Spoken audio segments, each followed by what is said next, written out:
ਆਪ ਸਭ ਦਾ ਸਵਾਗਤ ਹੈ ਆਪਣਾ ਚੈਨਲ ਦੇ ਪ੍ਰੋਗਰਾਮ ਮਨ ਦੇ ਬਲਬਲੇ ਵਿੱਚ। ਕੁਦਰਤ ਨੇ ਹਰ ਇੱਕ ਚੀਜ਼ ਨੂੰ ਇੱਕ ਅਲੱਗ ਸੁਭਾਅ ਜਾਂ ਕਹੋ ਪਹਿਚਾਣ ਦਿੱਤੀ ਹੈ। ਜਿਵੇਂ ਗੰਨਾ ਮਿੱਠਾ ਤੇ ਨਿੰਮ ਕੌੜੀ, ਉਹਨਾਂ ਆਪਣਾ ਸੁਭਾਅ ਸੰਭਾਲ ਕੇ ਰੱਖਿਆ ਹੈ। ਇਸ ਪ੍ਰਕਾਰ ਹੀ ਇਨਸਾਨ ਨੂੰ ਸੁਭਾਅ ਮਿਲਿਆ ਸੀ। ਨਿਮਰਤਾ, ਹਲੀਮੀ, ਪਿਆਰ, ਮਿਠਾਸ, ਸਾਦਗੀ, ਹਮਦਰਦੀ, ਅਨੇਕਾਂ ਅਜਿਹੇ ਹੋਰ ਉਸ ਦੇ ਸੁਭਾਅ ਦੇ ਅੰਗ ਹਨ। ਪਰ ਕੀ ਮਨੁੱਖ ਇਹਨਾਂ ਨੂੰ ਸੰਭਾਲ ਸਕਿਆ? ਇਸ ਸੰਬੰਧੀ ਅਸੀਂ ਸਾਰੇ ਭਲੀ ਭਾਂਤ ਜਾਣਦੇ ਹਾਂ। ਅੱਜ ਮਨੁੱਖ ਇੰਨਾ ਜਾਨਵਰਾਂ ਤੋਂ ਨਹੀਂ ਡਰਦਾ ਜਿੰਨਾ ਉਹ ਮਨੁੱਖਾਂ ਤੋਂ ਡਰਦਾ ਹੈ। ਅੱਜ ਸਭ ਸਵਾਰਥ ਦੇ ਆਲੇ ਦੁਆਲੇ ਘੁੰਮ ਰਿਹਾ ਹੈ। ਕਦੇ ਰਿਸ਼ਤਿਆਂ ਦਾ ਮੋਹ ਅਲੱਗ ਹੀ ਹੁੰਦਾ ਸੀ। ਮਹਿਮਾਨ ਦੀ ਬੇਸਬਰੀ ਨਾਲ ਉਡੀਕ ਕੀਤੀ ਜਾਂਦੀ ਸੀ ਤੇ ਜਾਣ ਸਮੇਂ ਉਸ ਨੂੰ ਰੋਕਣ ਲਈ ਉਸ ਦਾ ਸਮਾਨ ਆਦਿ ਛੁਪਾ ਦਿੱਤਾ ਜਾਂਦਾ ਸੀ। ਅੱਜ ਮਹਿਮਾਨ ਆਉਣ 'ਤੇ ਕਈ ਵਾਰ ਤਾਂ ਸਾਹਮਣੇ ਹੀ ਕਹਿ ਦਿੱਤਾ ਜਾਂਦਾ ਹੈ, ਅਸੀਂ ਜ਼ਰੂਰੀ ਕੰਮ 'ਤੇ ਜਾ ਰਹੇ ਸੀ, ਤੁਸੀਂ ਸਹੀ ਸਮੇਂ 'ਤੇ ਆ ਗਏ। ਮਹਿਮਾਨ ਸਭ ਸਮਝ ਜਾਂਦਾ ਹੈ। ਬਹੁਤ ਜ਼ਿਆਦਾ ਸਵਾਰਥੀ ਹੋ ਗਏ ਅੱਜ ਅਸੀਂ। ਤਾਂ ਹੀ ਤਾਂ ਲੋਕ ਕਹਿੰਦੇ ਹਨ, ਪਹਿਲਾਂ ਲੋਕਾਂ ਦੇ ਘਰ ਕੱਚੇ ਹੁੰਦੇ ਸਨ ਪਰ ਦਿਲ ਬਹੁਤ ਪੱਕੇ ਹੁੰਦੇ ਸਨ। ਪਰ ਅੱਜ ਘਰ ਪੱਕੇ ਹੋ ਗਏ ਤੇ ਦਿਲ ਬਹੁਤ ਕੱਚੇ ਤੇ ਕਮਜ਼ੋਰ ਬਣ ਗਏ। ਪਿਆਰ ਤਾਂ ਜਿਵੇਂ ਅਲੋਪ ਹੀ ਹੋ ਗਿਆ ਹੈ। ਹਰ ਰਿਸ਼ਤਾ ਸਵਾਰਥ ਨਾਲ ਬੱਝ ਗਿਆ। ਉਹ ਭਰਾ ਜੋ ਕਦੇ ਬਚਪਨ ਵਿੱਚ ਇੱਕ ਦੂਜੇ ਲਈ ਜਾਨ ਵਾਰਦੇ ਸਨ, ਵੱਡੇ ਹੋ ਇੱਕ ਦੂਜੇ ਦੀ ਜਾਨ ਦੇ ਦੁਸ਼ਮਣ ਬਣ ਜਾਂਦੇ ਹਨ। ਕਈ ਤਾਂ ਸਾਰੀ ਸਾਰੀ ਉਮਰ ਬੁਲਾਉਂਦੇ ਤੱਕ ਵੀ ਨਹੀਂ। ਮੈਂ ਆਪ ਅਜਿਹੇ ਭਰਾ ਦੇਖੇ ਹਨ ਜਿਨ੍ਹਾਂ ਸਾਰੀ ਉਮਰ ਆਪਣਾ ਬੋਲਚਾਲ ਬੰਦ ਰੱਖਿਆ, ਪਰ ਇੱਕ ਦੇ ਚਲੇ ਜਾਣ ਤੋਂ ਬਾਅਦ ਉਹ ਰੋਂਦੇ ਵੀ ਦੇਖੇ ਹਨ। ਇੱਕ ਦੁੱਖ ਨਾਲ ਚਲਾ ਗਿਆ, ਦੂਜਾ ਸਾਰੀ ਉਮਰ ਦੁੱਖ ਦਾ ਪਛਤਾਵਾ ਲਈ ਦੁਖੀ ਹੁੰਦਾ ਰਿਹਾ। ਕਾਸ਼ ਸਮਾਂ ਰਹਿੰਦੇ ਉਹਨਾਂ ਸੁਲਹ ਸਫਾਈ ਦੀ ਪਹਿਲ ਕਰ ਲਈ ਹੁੰਦੀ। ਪਰ ਸਾਡੀ ਮੈਂ ਬਹੁਤ ਭਾਰੀ ਹੋ ਚੁੱਕੀ ਹੈ, ਸਾਨੂੰ ਝੁਕਣ ਹੀ ਨਹੀਂ ਦਿੰਦੀ। ਸਾਨੂੰ ਦੱਸਿਆ ਗਿਆ, ਇੱਕ ਪਿਤਾ ਇੱਕ ਸਕੇ ਹਮ ਬਾਰਕ, ਭਾਵ ਸਾਡੇ ਤਾਂ ਸਭ ਭੈਣ ਭਰਾ ਹਨ, ਫਿਰ ਅਸੀਂ ਕਿਵੇਂ ਕਿਸੇ ਨਾਲ ਨਫ਼ਰਤ ਕਰ ਸਕਦੇ ਹਾਂ। ਸਾਨੂੰ ਦੱਸਿਆ ਗਿਆ, ਮਿੱਠਤ ਨੀਵੀ ਨਾਨਕਾ, ਗੁਣ ਚੰਗਿਆਈਆਂ ਤਤ। ਨਿਮਰਤਾ ਤੇ ਪਿਆਰ ਦਾ ਸਾਨੂੰ ਬਾਰ-ਬਾਰ ਸਬਕ ਪੜ੍ਹਾਇਆ ਗਿਆ, ਪਰ ਸਾਡੀ ਮੈਂ ਇਹਨਾਂ ਚੰਗਿਆਈਆਂ ਨੂੰ ਮੰਨਣ ਨੂੰ ਤਿਆਰ ਹੀ ਨਹੀਂ। ਅਜੇ ਤਾਂ ਸਾਨੂੰ ਪਤਾ ਨਹੀਂ ਅਸੀਂ ਅਗਲੇ ਪਲ ਹਾਂ ਜਾਂ ਨਹੀਂ, ਫਿਰ ਵੀ ਅਸੀਂ ਹਿੰਸਕ ਬਣੀ ਬੈਠੇ ਹਾਂ। ਜੇਕਰ ਸਾਨੂੰ ਪਤਾ ਹੁੰਦਾ ਅਸੀਂ 80-90 ਸਾਲ ਤੱਕ ਜਿਉਣਾ ਹੈ ਤਾਂ ਫਿਰ ਪਤਾ ਨਹੀਂ ਅਸੀਂ ਕੀ ਕਰਦੇ। ਇੱਕ ਲੇਖਕ ਦੀ ਰਚਨਾ ਜਿਸ ਵਿੱਚ ਉਸਨੇ ਬੱਕਰੇ ਸੰਬੰਧੀ ਵਰਣਨ ਕੀਤਾ ਹੈ ਕਿ ਕਿਸ ਪ੍ਰਕਾਰ ਉਹ ਸਾਰੀ ਉਮਰ ਮੈਂ ਕਰਦਾ ਰਹਿੰਦਾ ਹੈ ਔਰ ਅਖੀਰ ਉਸ ਦਾ ਕੀ ਹਸਰ ਹੁੰਦਾ ਹੈ। फ़क्र बकरे ने किया बस मेरे सिवा कोई नहीं, मैं ही मैं हूँ बस जहाँ पे दूसरा कोई नहीं। जब ना मैं की तरकी बेजर्ब बेवाक ने फेर दी तब गर्दन पर छुरी कसाब ने। गोश्त हड्डी जो था चमड़ा जो था जिस्म जार में, कुछ लुटा कुछ पिस गया कुछ बिक गया बाजार में। रह गई तय तक मैं मनाने के लिए, ले गया नदाब उसे धुनखी बनाने के लिए। जबरों की सोटों से जब दम तात घबराने लगी, मैं के बदले तू ही तू की बस सदा आने लगी। मैं के बदले तू ही तू की बस सदा आने लगी। ਮੈਂ ਦਾ ਹਸ਼ਰ ਅਜਿਹਾ ਹੀ ਹੁੰਦਾ ਹੈ। ਅਸੀਂ ਆਪਣੇ ਰਿਸ਼ਤਿਆਂ ਪ੍ਰਤੀ ਬੜੇ ਅਵੇਸਲੇ ਹੋ ਗਏ ਹਾਂ। ਪਤਾ ਲੱਗਦਾ ਜਿਸ ਸਮੇਂ ਕੋਈ ਰਿਸ਼ਤਾ ਸਦਾ ਲਈ ਵਿਛੜ ਜਾਂਦਾ ਹੈ। ਅਜਿਹੀ ਇੱਕ ਕਹਾਣੀ ਮੈਂ ਪੜ੍ਹ ਰਿਹਾ ਸੀ। ਇੱਕ ਬਜ਼ੁਰਗ ਆਦਮੀ ਧੁੱਪ ਵਿੱਚ ਬੈਠਾ ਸੀ। ਇੱਕ ਜਵਾਨ ਵਿਅਕਤੀ ਉਸ ਦੇ ਪਾਸ ਆ ਬੈਠ ਗਿਆ। ਉਹ ਬਜ਼ੁਰਗ ਨੇ ਉਸ ਨੂੰ ਕਿਹਾ, ਤੂੰ ਆਪਣੀ ਘਰਵਾਲੀ ਨਾਲ ਲੜ ਕੇ ਆਇਆ ਹੈ? ਜਵਾਨ ਵਿਅਕਤੀ ਨੇ ਕੋਈ ਜਵਾਬ ਨਾ ਦਿੱਤਾ।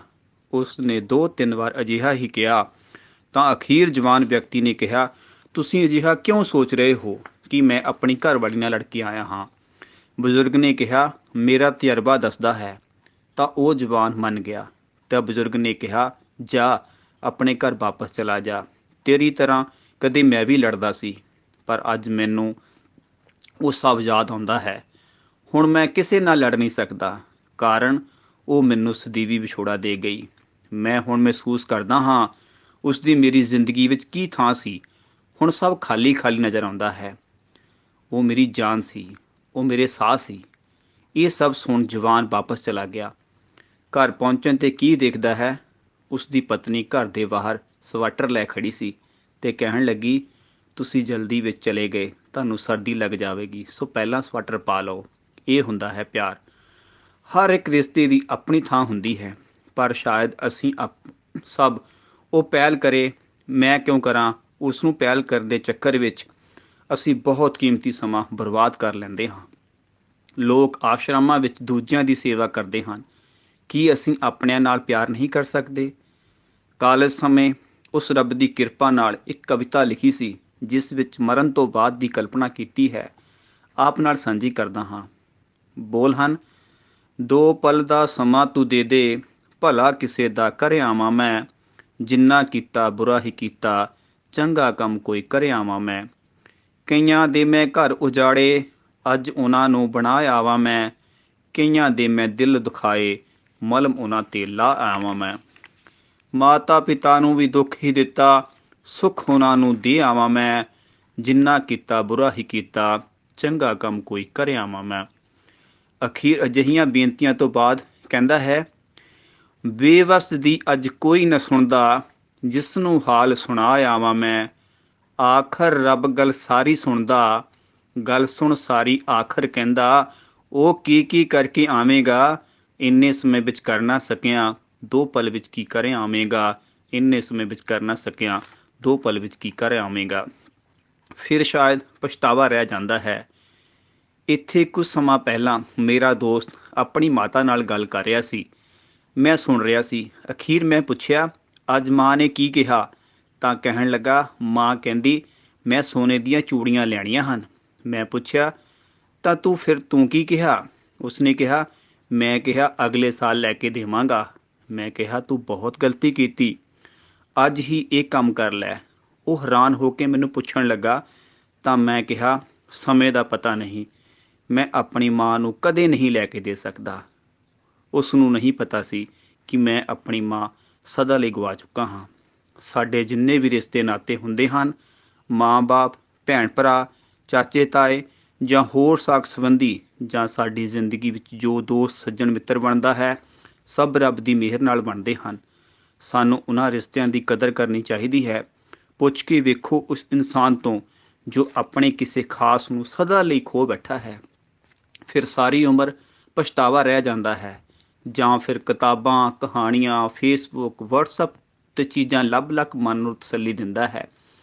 ਜੇਕਰ ਕਿਸੇ ਨਾਲ ਕੋਈ ਗਿਲਾ ਸ਼ਿਕਵਾ ਹੈ ਤਾਂ ਜਿੰਨੀ ਜਲਦੀ ਹੋ ਸਕਦਾ ਸੁਲਹ ਸਫਾਈ ਕਰ ਲਓ, ਮਾਫੀ ਮੰਗ ਲਓ। ਜ਼ਿੰਦਗੀ ਬਹੁਤ ਛੋਟੀ ਹੈ, ਹੋ ਸਕਦਾ ਤੁਹਾਡੇ ਮਾਫੀ ਮੰਗਣ ਨਾਲ ਕਿਸੇ ਦੀ ਦੁਨੀਆ ਹੀ ਬਦਲ ਜਾਏ। ਉਂਝ ਵੀ ਤਕੜੀ ਦਾ ਨੀਵਾਂ ਪਾਸਾ ਹਮੇਸ਼ਾ ਭਾਰਾ ਹੁੰਦਾ ਹੈ। ਬਾਅਦ ਵਿੱਚ ਤਾਂ ਫਿਰ ਇਵੇਂ ਹੁੰਦਾ ਹੈ ਜਿਵੇਂ ਸੁੱਕੇ ਦਰਖਤ ਨੂੰ ਪਾਣੀ ਪਾਈ ਜਾਓ, ਫਿਰ ਉਸਨੇ ਕਦੇ ਹਰਾ ਨਹੀਂ ਹੋਣਾ। ਰਿਸ਼ਤੇ ਬਹੁਤ ਕੀਮਤੀ ਹੁੰਦੇ ਹਨ। ਆਪਣੀ ਮੈਗ ਤਿਆਗ, ਆਓ ਅਸੀਂ ਸਭ ਇੱਕ ਦੂਜੇ ਨੂੰ ਘੁੱਟ ਕੇ ਬੁੱਕਲ ਵਿੱਚ ਲੈ ਲਈਏ। ਜਿਸ ਨੂੰ ਵੀ ਕਿਸੇ ਆਪਣੇ ਰਿਸ਼ਤੇ ਨਾਲ ਨਾਰਾਜ਼ਗੀ ਹੈ, ਉਸ ਨੂੰ ਘੁੱਟ ਕੇ ਆਪਣੇ ਕਲਾਵੇ ਵਿੱਚ ਲੈ ਲਓ। ਬਹੁਤ ਕੁਝ ਕਹਿਣਾ ਹੀ ਨਹੀਂ ਪੈਂਦਾ। ਇਸ ਕਲਾਵੇ ਵਿੱਚ ਬਹੁਤ ਤਾਕਤ ਹੁੰਦੀ ਹੈ, ਪਿਆਰ ਵਿੱਚ ਬਹੁਤ ਤਾਕਤ ਹੁੰਦੀ ਹੈ। ਅਸੀਂ ਪੜ੍ਹਦੇ ਹਾਂ, ਜਿਨ ਪ੍ਰੇਮ ਕੀਆ ਤਿਨ ਹੀ ਪ੍ਰਭ ਪਾਇਆ। ਕਬੀਰ ਮਹਾਰਾਜ ਦਾ ਸ਼ਲੋਕ ਹੈ, ਕਬੀਰਾ ਜਬ ਹਮ ਪੈਦਾ ਹੁਏ, ਜਗ ਹਸਾ ਹਮ ਰੋਏ, ਐਸੀ ਕਰਨੀ ਕਰ ਚਲੋ, ਹਮ ਹਸੇ ਜਗ ਰੋਏ। ਗੁਰਬਾਣੀ ਉਚਾਰਨ ਸਮੇਂ ਹੋਈ ਗਲਤੀ ਲਈ ਮਾਫੀ। ਅਗਲੀ ਵਾਰ ਹੋਰ ਮਨ ਦੇ ਬਲਬਲੇ ਲੈ ਹਾਜ਼ਰ ਹੋਵਾਂਗਾ। ਰਣਜੀਤ ਸਿੰਘ ਨੂੰ ਆਗਿਆ ਦਿਓ। ਸਮਾਂ ਦੇਣ ਲਈ ਧੰਨਵਾਦ।